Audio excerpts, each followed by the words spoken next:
Good afternoon.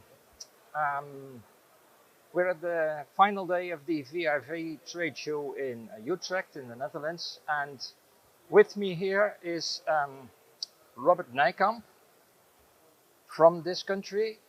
Robert is a broiler grower, which I've recently visited for Avenues magazine. And when I arrived on his farm, I was quite impressed about what I was seeing, because the very special poultry house he has built looks like a kind of soccer stadium rather than a regular poultry house. And that's why I'm asking, I've got it here, it's in the magazine, and it's got a very particular size and shape. And to Robert, the question: why did you build this particular kind of house, which is named windstreek house, or in English, wind direction house? Robert, tell me. Yeah, what happened? thank you for asking me, but it's a big story about my house. And it started with a research from of the university, Wageningen University, initiated by the government to develop more sustainable houses, and especially more animal welfare friendly houses. That was the starting point. There was a big project, and there were more farmers involved and veterinarians, but also people from animal welfare companies to stick together and develop and from scratch develop a new housing system. And we developed not one system, but we made 2 or 3 drawings from totally different systems to help broiler growing from day one, day-old chickens, to full-grown broilers. And one of the projects was, one of the drawings was the windstreek house, a fully naturally ventilated house with a lot of daylight, without fence or technical equipment, and try to copy what's happening in nature, what mother hen does in nature.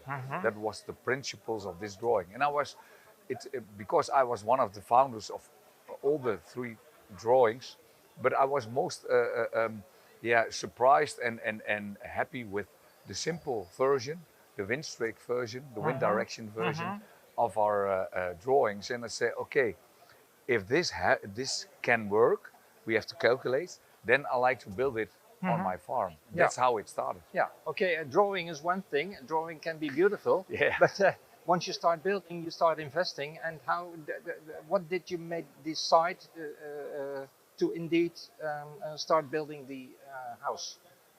Were you confident in the principle? Yeah, it's in our country we have for the last decade, I think there is a big movement from animal welfare companies who try to shout to people and say, okay, be aware of the animal welfare of the birds. And so you see that people in supermarkets and retail make more and more choices for a slower growing brand, a slower growing broiler, which stays longer on the farm. And do you have a slow growing broiler, by the way? Yeah, okay. I do have in all the 3 houses slower growing broilers. Okay. And so I thought it fits perfectly in as a next step in slower growing, more animal welfare. So that's why I thought if the system works, then I like to build it on my farm. Yeah. And before it works, I think we calculated for 4 or 5 years. Does natural ventilation work on your farm, especially when there's no wind? Is the principle of heating up not the whole house, but only the brooder part, the small parts, which copy almost the mother hen, the feathers of the mother hen? Does that work? So there were a lot of issues we have to calculate and test. How do you heat that area, where the brooding area? The brooding area is heated by infrared panels. We thought about it and we say, okay, the solar gives us energy, the sun gives us energy. You've got solar panels on your farm. So why don't we use solar panels to heat up the brooder parts? And that's the easiest way with infrared heating system. Okay, the most efficient way of heating. Yeah. Yeah. Yeah. Okay. And then And we try also to be as sustainable as possible. So it's for me very important to collect the energy of the sun to put it in your brooders. yeah. So that's a good combination. Okay. So it's energy, low energy Yeah, consumption then. yeah. If That- I can, I'm farming in that house for about 5 years right now. Yeah. And if I compare it to the traditional two houses, which also are equipped for slower growing with daylight and winter garden, I can save about 75% on energy consumption. 75%. 75%. It's quite considerable. That's an average on 5 Yeah, or okay. 6 years. Yeah. So then obviously you are collecting data on all, many data on what's happening inside your houses. Yeah, we do. And I think it's good to mention because I think it's the next step in developing farm, just not only my farm, but for farmers in general, to making next steps in management, in reducing fail costs, and also in predicting what next flock can do. Because if you take a deep look at your existing data, don't buy new sensors, I always say, but use your existing data from your houses. Take a different look as you are used to do it, then you can discover new patterns and you can almost predict what's happening in next flock.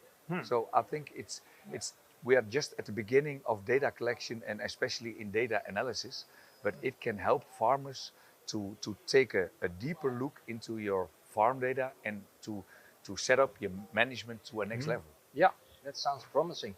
Back to the principle of the house, because those collecting data is very important, what I understand from you. Back to the principle of the house. You don't have any fans or No. or whatever. So then what is the principle of the ventilation in the house? It's fully natural ventilated. Yeah. And technically, it's the chimney effect which generates enough ventilation, which means that the inlet opening has to be quite a big difference in height if you compare it to the outlet. And in my case, it's a difference almost 8-9 meters, which generates enough airflow even when there's no wind, because that's worst case scenario. There's no wind. Then you have to have enough airflow for ventilating your house. Yeah. And because there's no, and that's a very, I wasn't aware of it, aware of the fact that if you don't have fans in your house and you don't have blowers from the heating system, it's very quiet in the house. And Quiet. a lot of animal welfare companies, people who visited my house, they were very enthusiastic and they always say, what nice that you can hear the birds talking. But I wasn't aware of the fact, but it's true that you don't have any noise. It's a very nice surrounding, not only for the birds, but also for me. Okay. Do you note any difference in growth performance compared to the other houses that you have? Because we started from scratch and we started 5 years ago, we have to develop the software. And it took us for about 2 years of doing all the ventilation manually before we trusted our software. And for example, we skipped all the temperature sensors. It's not that we don't measure temperature, but we mainly based our ventilation rate on relative humidity. The moisture which the birds produce is compared by the computer by the outside moisture and the air temperature. That's the decision-making point of the computer. That's a very big principle, and if I make the relationship to my performance, then you see that I'm, I think, almost equal to the traditional houses, except maybe one flock in 2 years when it's very cold and moisturized weather, and the birds are not fully feathered, around 2 weeks, 2.5 weeks, then sometimes nothing happens. They are still healthy, but sometimes they use 2 or 3 points feed conversion rate more than the other two houses. Okay. But that's only one flock in 2 years, and maybe some years nothing. And if I make a financial calculation, I can compare it, and I see every flock 75% less energy cost. That helped me much more than the feed conversion rate to 2 points. And that's the big advantage of this house model, of this Yeah. model of house, this construction. Yeah, but there's also, because it's quite a robust system, as a farmer you are a little bit less in control. But for example, if the wind comes into your house and it comes from a different direction and it drops down, it drops for about 12 meters, so it's always mixed up. So there's no healthy issues or problems or too much airflow at bird level. That's a very big advantage of our house. Yeah. Because it's that voluminous as a building, that it's always, it's kind of an insurance for to prevent ventilation faults. Yeah. Yeah. Promising. Will there be more houses to be built when you do, or would you recommend farmers to build such a type of house? Yeah, I think especially if you want to step out of the current concurrent market and you want to do something special, it's a very promising a house to build, especially you are off grid or located somewhere lonely. And there's only one exception, but that's always a big issue even in mechanical ventilated houses. That's if you have a very moisturized and hot climatic circumstances, then it can be very difficult to because you have a lower airspeed to keep the birds alive, for example, at 45 degrees centigrade with 90% humidity. So you have to take care of and take aware of the climatic circumstances in your location you're located at. So that's something you have to keep in mind. Yeah. But I think in 80% of the world it should perfectly fit. Okay. Well, excellent. It sounds very promising for many more people. Thanks for the interview. Yeah. Thank you very much. Yeah. Thank you.